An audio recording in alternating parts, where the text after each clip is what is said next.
ವೀಕ್ಷಕರೇ, ನಮ್ಮ ಚಳ್ಳಕೆರೆ ಟಿವಿಗೆ ಸ್ವಾಗತ. ಇಂದಿನ ಪ್ರಮುಖ ಸುದ್ದಿ. ಚಳ್ಳಕೆರೆ ತಾಲೂಕಿನ ಬೆಳಕೆರೆ ಗ್ರಾಮದ ರಿಜಿಸ್ಟರ್ ಸರ್ವೆ ನಂಬರ್ 142/1ರಲ್ಲಿ ಕೊಲ್ಲಾಪುರದಮ್ಮ ದೇವಸ್ಥಾನ ಹಾಗೂ 50-60 ವರ್ಷಗಳಿಂದ ಕೃಷಿ ಕಾಯಕ ಮಾಡಿಕೊಂಡು ಬರುತ್ತಿರುವ ದೊಡ್ಡಜ್ಜರ್ ವಂಶಸ್ಥರ 20 ಕುಟುಂಬಗಳಿಗೆ ಕೃಷಿ ಜಮೀನಿಗೆ ಹೋಗುವ ದಾರಿ ಅನ್ಯರು ಅಡ್ಡಿಪಡಿಸಿ ಜೆಸಿಬಿ ಯಂತ್ರದ ಮೂಲಕ ರಸ್ತೆಯನ್ನ ಗುಂಡಿ ಮಾಡಿ ಕೃಷಿ ಕೆಲಸದ ವಸ್ತುಗಳನ್ನು ಕೊಂಡೊಯ್ಯಲು ಇದೇ ಗ್ರಾಮದ ಕೊಲ್ಲಾಪುರದಮ್ಮ ದೇವಿ ಪೂಜಾರಿಗಳಿಗೆ ಪೂಜೆ ಕಾರ್ಯಕ್ಕೆ ಅಡ್ಡಿಯಾಗಿರುತ್ತಾರೆ.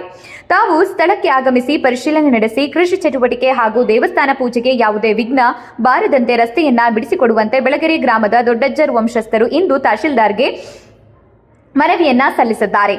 ಮನವಿ ಪತ್ರ ನೀಡಿ ಮಾತನಾಡಿದ ಬಿವಿ ಪ್ರಕಾಶ್, ತಾವು ನಮ್ಮ ತಾತನ ಕಾಲದಿಂದಲೂ ಇದೇ ರಸ್ತೆಯಲ್ಲಿ ನಮ್ಮ ಜಮೀನಿಗೆ ಸಂಚಾರ ಮಾಡುತ್ತಿದ್ದು ಯಾವುದೇ ಅಡ್ಡಿ ಇಲ್ಲದೆ ಕೃಷಿ ಚಟುವಟಿಕೆ ಹಾಗೂ ಪೂಜಾ ಕಾರ್ಯ ಮಾಡಿಕೊಂಡು ಬರುತ್ತಿದ್ದು, ಆದರೆ ಈಗ ಮಂಜುಳಮ್ಮ ಏಕಾಏಕಿ ಜೆಸಿಬಿ ಯಂತ್ರದ ಮೂಲಕ ರಸ್ತೆಯನ್ನ ಗುಂಡಿ ಮಾಡಿ ಕೃಷಿ ಚಟುವಟಿಕೆ ಹಾಗೂ ಪೂಜೆಗೆ ಅಡ್ಡಿಪಡಿಸಿದ್ದಾರೆ ಎಂದು ತಿಳಿಸಿದ್ದಾರೆ. ಈ ಸಮಯದಲ್ಲಿ ಶಿವಾನಂದಪ್ಪ, ಕೃಷ್ಣಪ್ಪ, ರಾಮಣ್ಣ, ಮಹೇಶ, ಆನಂದಪ್ಪ, ಪ್ರಭಾಕರ್, ಶಿವರುದ್ರ ಸೇರಿದಂತೆ ರೈತರು ಹಾಜರಿದ್ದರು.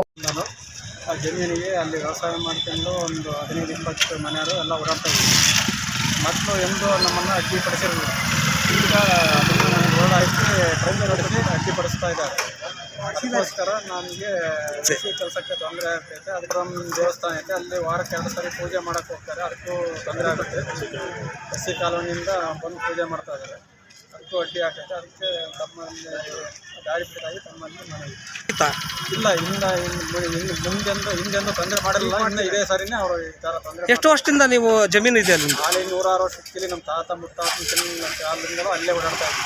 ಎಂದು ಅಡ್ಡಿ ಮಾಡಿರಲಿಲ್ಲ. ಈಗ ಏಕಾಏಕಿ ನಮಗೆ ತೊಂದರೆ ಕೊಡ್ತಾರೆ. ಮುಂದೆ ಏನಾಗಬೇಕು ನಿಮ್ಗೆ?